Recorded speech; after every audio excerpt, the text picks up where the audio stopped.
How to automate Instagram posts with n8n. So in order to do that, you first need to head over right here into your n8n workflow. And once you're in there, proceed to click onto this plus icon. Click onto this search and proceed to search for Instagram. So here we have instantly as well as other options. You can also head over and search right here for Facebook trigger and the likes. So Instagram and Facebook are both connected through the Meta app. So on some cases, it's having here the Meta node. So you can just locate the Meta node directly from here if you have this.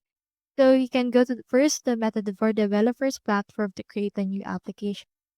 With this, you can just create an application with the permissions such as Instagram Basic and Pages Show List.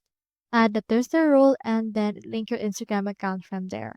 On your Anit and workflow, you can just input a schedule trigger and to post for a folder, you can use Google Drive trigger to actually add that.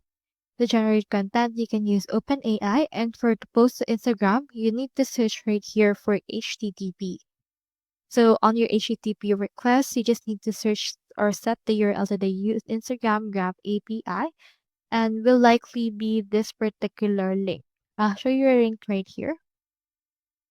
Just change right here to your user ID, configure to post instead of get, and then user generated access token, the authentication header, and for the body, input right here what you want. So save the steps and it should be executed.